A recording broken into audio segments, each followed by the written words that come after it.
शिक्षण की ऑनलाइन कक्षा में आप सभी का स्वागत है। आज हम हमारी 10वीं कक्षा का जो हिंदी विषय है इसका पाठ दूसरा राम लक्ष्मण परशुराम संवाद, इसके रचयिता हैं गोस्वामी तुलसीदास जी। इनके रामचरितमानस के बालकांड में से लिया गया अंश हम पढ़ रहे थे। कल हमने प्रथम अंश का भावार्थ व्याख्या के रूप में किया।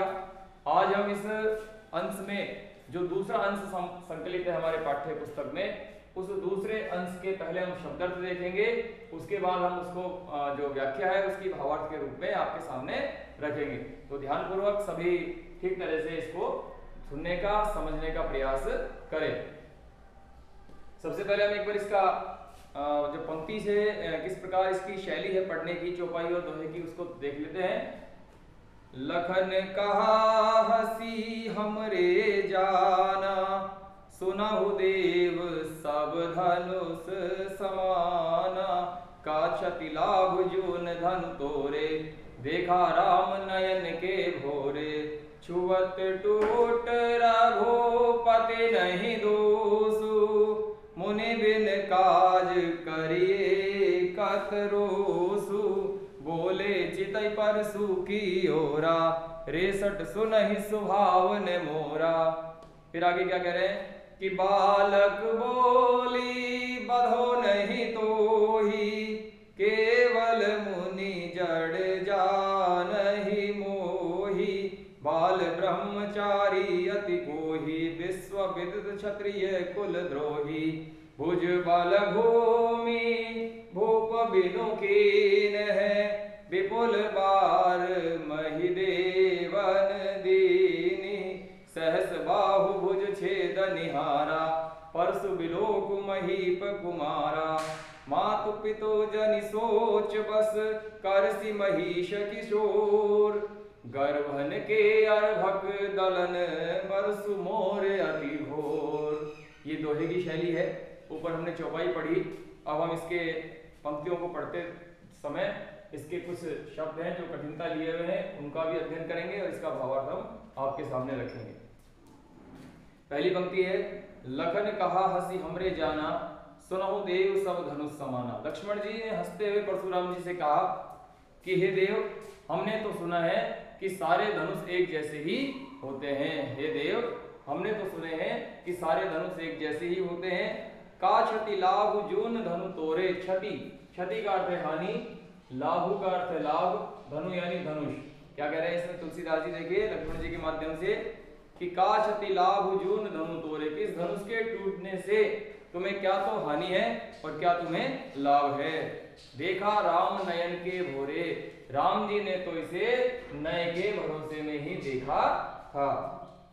छुअत टूट रघुपति नहीं दोषु, दोषु का अर्थ होता है दोष, कि तो छूते ही टूट गया, इसमें रघुपति का अर्थात श्री रामचंद्र जी का कोई दोष नहीं है।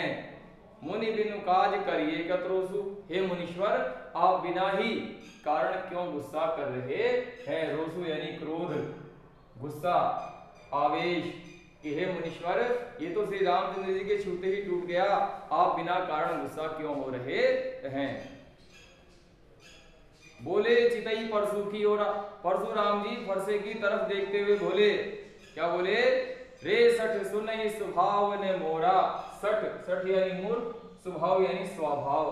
परशुराम जी अपने फरसे की तरफ देखते हुए बोले या दिखाते हुए बोले कि हे मूर्ख, शायद तू मेरे स्वभाव को नहीं जानता। फिर आगे क्या कहने देखिए, बालक बोली बधो नहीं तोही, बधो यानी वध करना, मारना, कि बालक बोली समझकर मैंने अब तक तुम्हें नहीं मारा है। बालक बोली समझकर मैंने अब तक तुम्हें नहीं मारा है। केवल मुनि जड़ जाने ही मोई, और मुझे लगता है कि तुमने मुझे सिर्फ एक साधारण या जड़ मुनि, या जिसमें अपन कह सकते हैं कि जिसमें दिमाग नहीं हो, जो मूर्ख हो, ऐसा साधारण मुनि तुमने मुझे समझ लिया है। फिर क्या कह रहे हैं परशुराम जी कि बाल ब्रह्मचारी अति कोही, मैं बाल ब्रह्मचारी हूं, अत्यंत क्रोधी स्वभाव का हूं, विश्व विदित क्षत्रिय कुलद्रोही, और ये पूरा संसार जानता है कि मैं क्षत्रियों के कुल का नाश करने वाला हूं। ये पूरा संसार जानता है कि मैं क्षत्रियों के कुल का नाश करने वाला हूं। भुजबल भूमि भूप बिनु कीने। मैंने इन्हीं भुजाओं के बल पर, परशुराम जी अपनी प्रशंसा के गीत गा रहे हैं।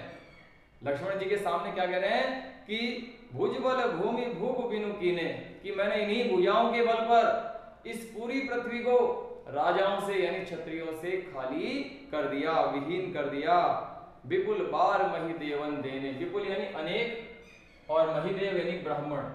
क्या कह रहे हैं परशुराम जी कि मैंने अपनी इन्हीं भुजाओं के बल पर अनेकों बार इस पृथ्वी को क्षत्रियों से विहीन कर दिया। कहते हैं कि परशुराम जी ने 21 बार पूरी पृथ्वी को क्षत्रियों से खाली कर दिया था। तो उसी बात को स्मरण करते हुए परशुराम जी लक्ष्मण से कह रहे हैं कि मैंने इसी भुजाओं के बल पर इस पूरी पृथ्वी को क्षत्रियों से विहीन कर दिया था और अनेकों बार उस पृथ्वी को ब्राह्मणों को दान कर दी। सहस्त्र बाहु भुज छेदनी हारा, मैं सहस्त्र बाहु की भुजाओं को छेदने वाला हूं, सहस्त्र बाहु की भुजाओं को काटने वाला हूं। परशु बिलोक महीप कुमारा, हे राजा के लड़के तुम मेरे इस फरसे को देखो, मैंने इसी फरसे के बल पर ही सहस्त्र बाहु की भुजाओं को काटा था। तो ये सारी बातें तुलसीदास जी ने चौपाई के माध्यम से परशुराम जी से कहलवाई। अब आगे दोहे के माध्यम से देखेंगे हम। दोहा कह रहे हैं लक्ष्मण जी को परशुराम जी समझाते हुए क्या कह रहे हैं कि मातु पिता ही जनी सोच बस करसी महिष किशोर, महिष किशोर यानी राजा का लड़का। परशुराम जी कह रहे हैं कि हे राजा के लड़के, मुझे लगता है कि तू अपने माता पिता को सोच में डालना चाहता है, अर्थात तू अपने माता पिता को दुखी करना चाहता है। गर्भन के अर्भक दलन, अर्भक यानी बच्चा, और बच्चा भी कौन सा, गर्भ में पलने वाला। परशुराम जी कह रहे हैं कि गर्भन के अर्भक दलन की, मेरे इस फरसे की, परशु यानी फरसा, घोर यानी प्रचंड, दलन यानी मारने वाला, दलने वाला।